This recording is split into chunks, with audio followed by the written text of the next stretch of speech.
Hello दोस्तों, ए to Z videos प्रस्तुत करता है भगवान भक्ति की एक प्रेरक कहानी।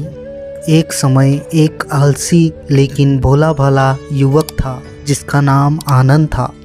दिन भर कोई काम नहीं करता, बस खाता ही रहता और सोता रहता था। घर वालों ने कहा, चलो जाओ निकलो घर से, कोई काम धाम करते नहीं हो, बस पड़े ही रहते हो। वह घर से निकलकर यूं ही भटकते हुए एक आश्रम में पहुंचा। वहां उसने देखा कि एक गुरुजी हैं। उनके शिष्य कोई काम नहीं करते, बस मंदिर की पूजा करते रहते हैं। उसने मन में सोचा, यह बढ़िया है, कोई काम धाम नहीं, बस पूजा ही तो करनी है। गुरुजी के पास जाकर पूछा, क्या मैं यहाँ रह सकता हूँ? गुरुजी बोले, हाँ क्यों नहीं, लेकिन मैं कोई काम नहीं कर सकता हूँ। गुरुजी बोले, कोई काम नहीं करना है, बस पूजा ही करनी होगी। आनंद बोला, ठीक है, वह तो मैं कर लूँगा। अब आनंद महाराज आश्रम में रहने लगे। ना कोई काम ना कोई धाम, बस सारा दिन खाते रहे और प्रभु भक्ति में भजन गाते रहे। महीना भर हो गया। फिर एक दिन एकादशी आई। उसने रसोई में जाकर देखा, खाने के लिए तो खाना नहीं था। उसने गुरुजी से पूछा, आज खाना नहीं बनेगा क्या? गुरुजी ने कहा, नहीं, आज तो एकादशी है, तुम्हारा भी उपवास है। उसने कहा, नहीं, अगर हमने उपवास कर लिया तो कल का दिन ही नहीं देख पाएंगे। हम नहीं कर सकते उपवास, हमें तो भूख लगती है। आपने पहले क्यों नहीं बताया?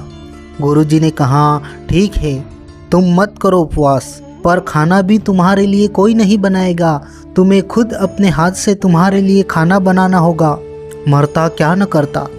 वह रसोई में गया। गुरुजी फिर बोले, देखो, अगर तुम खाना बना लो तो राम जी को भोग जरूर लगा लेना और नदी के उस पार जाकर खाना बनाना। आनंद ने कहा, ठीक है। लकड़ी, आटा, तेल, घी, सब्जी लेकर आनंद महाराज चले गए। जैसा तैसा खाना भी बनाया। खाने लगा तो याद आया गुरुजी की बात। गुरुजी ने कहा था कि राम को भोग लगाना है। वह फिर भजन गाने लगा, आओ मेरे राम जी, भोग लगाओ जी प्रभु। राम आइए, श्री राम आइए, मेरे भोजन का भोग लगाइए। राम आइए, श्री राम आइए, मेरे भोजन का तुम भोग लगाइए। कोई नहीं आया तो बेचैन हो गया कि यहाँ तो भूख लग रही है और राम भी नहीं आ रहे हैं।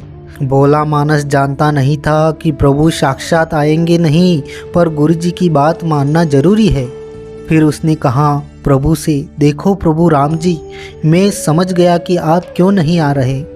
मैंने रूखा सूखा बनाया है इसलिए, और आपको अच्छा खाना खाने की आदत है इसलिए नहीं आ रहे हैं। तो सुनो प्रभु, आज वहाँ भी कुछ नहीं बना है, सबकी एकादशी है, खाना है तो यह भोग ही खा लो। श्री राम अपने भक्त की सरलता पर बड़े मुस्कुराए और माता सीता के साथ प्रकट हो गए। भक्त बड़े असमंजस में पड़ गया। गुरुजी ने तो कहा था कि राम जी आएंगे, पर यहाँ तो माता सीता भी आई है और मैंने तो भोजन बस 2 लोगों का ही बनाया है। चलो कोई बात नहीं, आज इन्हें खिला देते हैं। आनंद बोला, प्रभु मैं भूखा रह गया, लेकिन मुझे आप दोनों को देखकर बड़ा अच्छा लग रहा है। लेकिन अगली एकादशी पर ऐसा न करना, पहले बता देना कि कितने जन आ रहे हैं, और हाँ, थोड़ा जल्दी आना। राम जी उसकी बात पर बड़े मुदित हुए, प्रसाद ग्रहण करके चले गए। अगली एकादशी तक यह भोला मानस सब भूल गया। उसे लगा प्रभु ऐसे ही आते होंगे और प्रसाद ग्रहण करते होंगे। फिर अगली एकादशी आई। गुरुजी से कहा, मैं चला अपना खाना बनाने, पर गुरुजी थोड़ा ज़्यादा अनाज लगेगा, वहाँ 2 लोग आते हैं। गुरुजी मुस्कुराए, भूख के मारे बावला हो गया है, ठीक है ले जाओ। अब की बार उसने 3 लोगों का खाना बनाया। फिर गुहार लगाई, प्रभु राम आइए, सीता राम आइए, मेरे भोजन का भोग लगाइए। प्रभु की महिमा भी निराली है।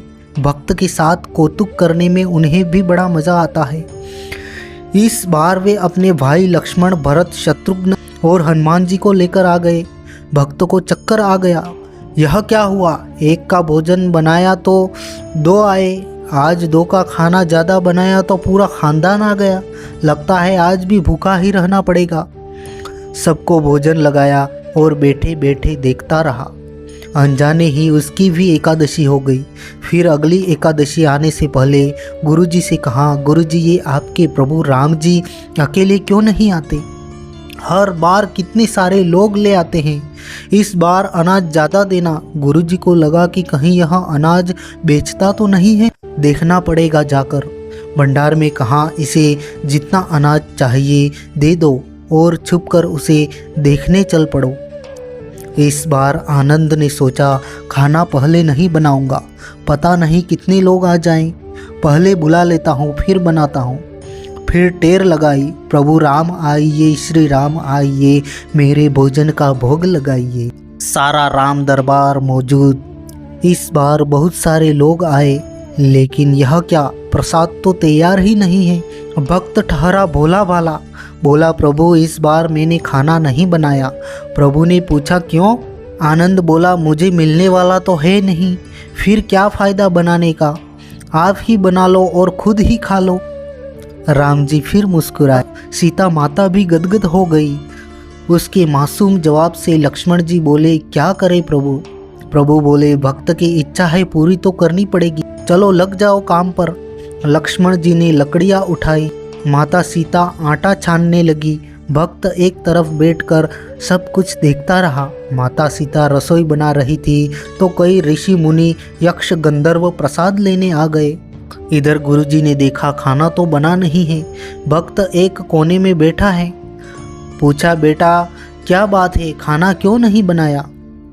आनंद बोला, अच्छा किया गुरुजी आप आ गए, देखिए कितने लोग आते हैं प्रभु के साथ। गुरुजी बोले, मुझे तो कुछ भी नहीं दिख रहा तुम्हारे और अनाज के सिवा। भक्त ने माथा पकड़ लिया, एक तो इतनी मेहनत करवाते हैं, प्रभु भूखा भी रखते हैं और ऊपर से गुरुजी को दिख भी नहीं रहे, यह और बड़ी मुसीबत है। प्रभु से कहा, आप गुरुजी को क्यों नहीं दिख रहे? प्रभु बोले, मैं उन्हें नहीं दिख सकता। आनंद बोला, क्यों? वे तो बड़े पंडित हैं, ज्ञानी हैं, विद्वान हैं, उन्हें तो बहुत कुछ आता है, उनको क्यों नहीं दिखते आप? श्री राम प्रभु बोले, माना कि उनको सब आता है पर वे सरल नहीं है तुम्हारी तरह, इसलिए उनको नहीं दिख सकता। आनंद ने गुरुजी से कहा, गुरुजी प्रभु कह रहे हैं आप सरल नहीं हैं, इसलिए आपको नहीं दिखेंगे। गुरुजी रोने लगे, वाकई में सब कुछ पाया पर सरलता नहीं पा सका तुम्हारी तरह, और प्रभु तो मन की सरलता से ही मिलते हैं। प्रभु प्रकट हो गए और गुरुजी को भी दर्शन दिए। इस तरह एक भक्त के कहने पर प्रभु ने रसोई भी बनाई। थैंक यू सो मच दोस्तों वीडियो देखने के लिए। आशा करते हैं यह कहानी आपको पसंद आई होगी। अगर पसंद आई हो तो वीडियो को लाइक कर लीजिए, शेयर कर दीजिए और चैनल को सब्सक्राइब कर लीजिए ताकि ऐसे ही आगे आने वाले वीडियो आप तक सबसे पहले पहुंच जाए। थैंक यू, धन्यवाद।